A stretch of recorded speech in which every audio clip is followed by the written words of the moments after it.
Good morning, students. Today we are going to do BSc first year inorganic chemistry topic xenon chemistry of xenons. तो हम लोग जो आज हैं xenon के कंपाउंड कर रहे हैं, xenon के यौगिक कर रहे हैं. और जो xenon के यौगिक होते हैं वो कौन कौन से नॉन है तो हमें इस टेबल में पता है. फ्लोराइड नॉन है इसके. फ्लोराइड जो है xenon फ्लोराइड, xenon टेट्राफ्लोराइड है, हेक्साफ्लोराइड है. ऑक्साइड्स भी हमें पता है कि ऑक्साइड्स जो हैं ये नॉन है. कौन कौन से हैं? Tetra oxide, try oxide, tetra oxide पता है हमें.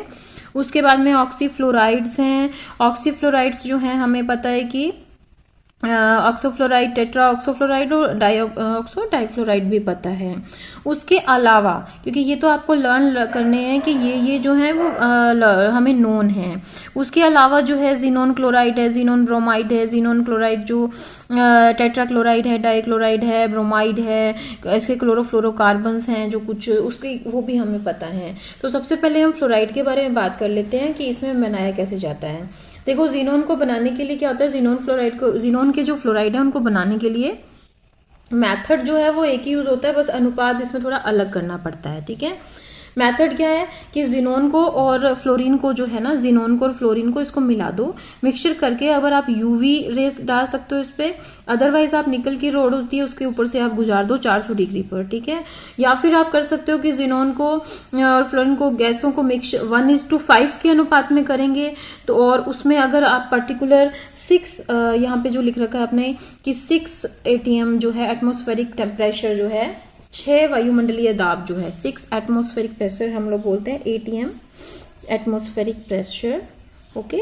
तो एटमोस्फेरिक प्रेशर कौन सा देना आपको? 6 तक देना है. और इतना दाब देने पर निकल जो है वो कुछ ही घंटों में जो है वो चेंज हो जाता है. 400 डिग्री पर अगर गर्म करें तो xenon F4 बन जाता है. ठीक है. और अगर आप वही है मैंने आपको पहले कहा था कि अनुपात चेंज करना है. अगर आप अनुपात चेंज कर देंगे और 1:20 कर देंगे और वायुमंडलीय दाब जो है वो बहुत ज्यादा बढ़ा देंगे, मतलब 6 से 60 कर देंगे, 10 गुना बढ़ा दिया, और टेम्परेचर जो है वो थोड़ा कम कर देंगे, तो आपको जो आपका मिक्सचर में बर्तन जो है वो जो भी आप जार ले रहे हैं उसके अंदर जो मिक्सचर मिलेगा वो ZeF6 का मिलेगा. ठीक है. तो यानी कि आपको ये याद करना है कि यहाँ पर 6 वायुमंडलीय दाब यूज हो रहा है और 1:5 मात्रा है, और यहाँ पर जो है नॉर्मल 60 दाब यूज हो रहा है, और इसमें 300 डिग्री टेम्परेचर है, इसमें 400 डिग्री टेम्परेचर है, और इसमें 1:20 आपको लेना है. तो 1:20 आपका अनुपात हो जाएगा. तो इसी तरह से तीनों ही जो फ्लोराइड होते हैं वो कैसे हैं, तो हमें कहेंगे कि ये कलरलेस हैं, ये वाष्पशील हैं, है ना, और इनको जब गर्म करेंगे आप तो ये सब्लिमेशन शो करते हैं, मतलब सीधा ही ठोस से आपको वाष्प में परिवर्तित हो जाएंगे. तो इसीलिए ये उद्धवपातन भी शो करते हैं. तो इसमें सबसे स्थायी कौन सा है आपसे पूछ ले तो हमें ZeX4 जो है वो काफी लंबे समय तक आप उसको सेव कर सकते हो. ठीक है. अब इसके बाद में हम बात करते हैं कि जो इन यौगिकों की जो रिएक्टिविटी है, फ्लोरीन परमाणुओं की जो संख्या है जैसे जैसे बढ़ती जाएगी वैसे वैसे इनकी रिएक्टिविटी भी बढ़ती जाएगी. ठीक है. यानी हम फ्लोरीन जो है 2 है तो सबसे कम क्रियाशील है, 4 है उससे ज्यादा क्रियाशील है, 6 है वो सबसे ज्यादा. यानी जैसे जैसे फ्लोरीन की मात्रा बढ़ती जा रही है वैसे वैसे क्या होता जा रहा है, इसकी रिएक्टिविटी बढ़ती जा रही है, क्योंकि इनकी जो रिएक्शंस हैं उससे उत्कृष्ट गैसों के अन्य यौगिकों को से आसानी से हम प्राप्त कर सकते हैं. जैसे xenon के फ्लोराइड है ना वो बहुत ज्यादा यूजफुल हैं. उनसे क्या कर सकते हैं हम लोग, उनसे हम लोग जो है बहुत सारे जो हैं यौगिक प्राप्त कर सकते हैं. इस दृष्टि से हम xenon के फ्लोराइड की जो केमिस्ट्री होती है उसको हम xenon की ही केमिस्ट्री मानते हैं. ठीक है. और ज्यादा क्रियाशील है इसका मतलब है ये रिएक्शन करेगा ना, तो इनको क्या है xenon के फ्लोराइड्स को भी हम 4 पार्ट में डिवाइड कर सकते हैं. तो वो 4 पार्ट कौन कौन से हैं देखो. सबसे पहला जो पार्ट है वो है फ्लोरीन दाता के रूप में, यानी जो F है हमारा फ्लोराइड है ये डोनेटर के रूप में, यानी कि ये इलेक्ट्रॉन को देगा. ठीक है. अगर ये इलेक्ट्रॉन देता है तो xenon में क्या होगा, फ्लोरोधनायन प्राप्त होते हैं. अगर ये इलेक्ट्रॉन जो है वो लेता है तो तो जिनोन के हमें क्या प्राप्त होते हैं, फ्लोरोरिनाइन प्राप्त होते हैं, यानी फ्लोरोएनाइंस प्राप्त होंगे। और अगर ये जलब गठन करता है तो हमें ऑक्साइड भी प्राप्त हो सकते हैं, ऑक्सीफ्लोराइड भी प्राप्त होते हैं, जिनेट भी प्राप्त होते हैं, और चौथे में इसकी अन्य अभिक्रियाएं हैं। यानी जो जिनोन फ्लोराइड है, जिनोन के जो फ्लोराइड्स हैं उनको हमने क्या किया है, 4 भागों में बांटा है कि हमें ऐसे यूजफुल ये हो सकते हैं। तो सबसे पहला जो हमारे पास है फ्लोरीन डोनेटर के, एज अ डोनेटर। अब डोनेटर का मतलब क्या हुआ, हमें क्या मिलेंगे, फ्लोरोधनायन, यानी हमें जिनोन के फ्लोरोधनायन मिलेंगे। ये देखिए हमने ये एफ डोनेटर के रूप में है, तो जहां पे एफ डोनेटर के रूप में होगा वहां पे हमें XeF पॉजिटिव फ्लोरोधनायन मिलेंगे। ठीक है, इस रेनाइन भी मिल रहे हैं लेकिन हमें जिनोन के फ्लोरोधनायन मिलेंगे। दूसरा जो मेटल हम यूज करेंगे उसके हमें रेनाइन मिलेंगे। ठीक है, तो ये क्या है, ये यहाँ पे है कि इसमें जिनोन फ्लोराइड ने क्या किया, इलेक्ट्रॉन दे दिया, क्योंकि जो दे देता है तो वो पॉजिटिव हो जाता है, उसमें कमी हो जाती है इलेक्ट्रॉन की, और जो ले लेता है उसमें बढ़ जाता है। ठीक है, तो अब क्या है कि यहां पर हम लोग जो है फ्लोरीन दाता के रूप में जो है इसकी आज बात करते हैं थोड़ी सी।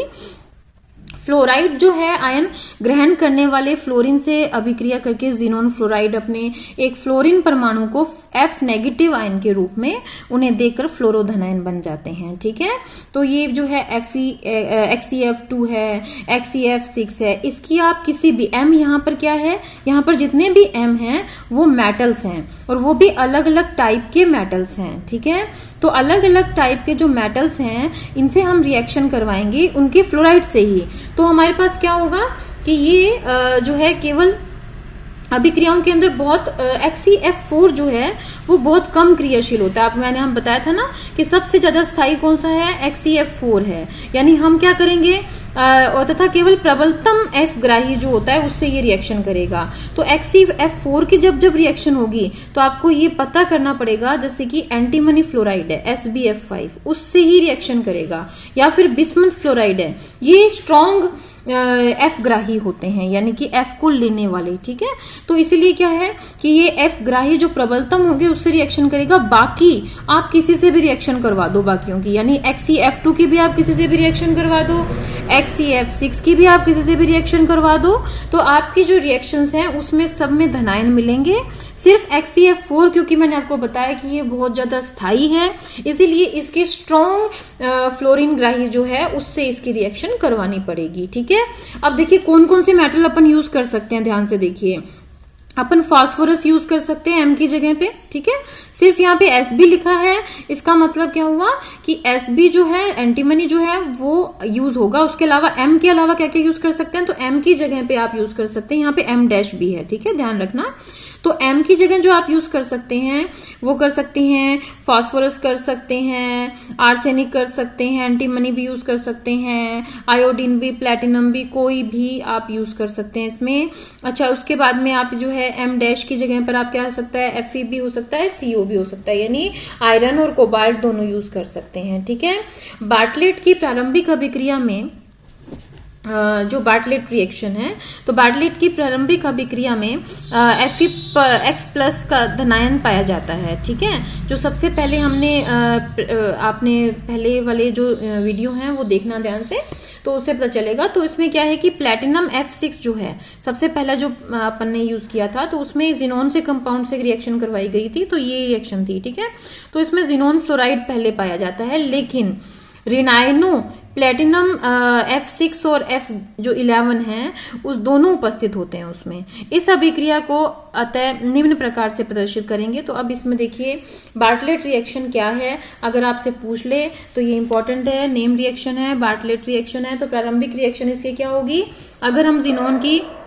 जिनोन के फ्लोराइड प्राप्त करना चाहते हैं प्लेटिनम से, तो हम क्या करेंगे, जिनोन को प्लेटिनम हेक्साफ्लोराइड से रिएक्शन करवाएंगे। इससे हमें क्या प्राप्त होगा, ये देखो MF6 है ये। ठीक है, तो जिनोन ने क्या किया, जिनोन जो है F6, तो यहाँ F जो है इलेक्ट्रॉन ग्राही के रूप में है, तो यहाँ पर दाता के रूप में है, तो यहाँ पे दाता के रूप में, तो इलेक्ट्रॉन इसको दे देगा। इलेक्ट्रॉन देगा तो इसमें जिनोन फ्लोराइड कौन सा बन जाएगा, प्लस बन जाएगा। अब इसमें PtF5 है, और उससे क्या होगा, वापस जब ये रिएक्शन कुछ देर बाद क्या होगा, F11 हो जाएगा, यानी कि जो फ्लोरीन है वो और इसके बढ़ जाएंगे, ठीक है। तो इसमें अगर इसकी F5 से रिएक्शन करवाएंगे तो 6 और 5 कितने होते हैं, 11 हो जाते हैं, ठीक है।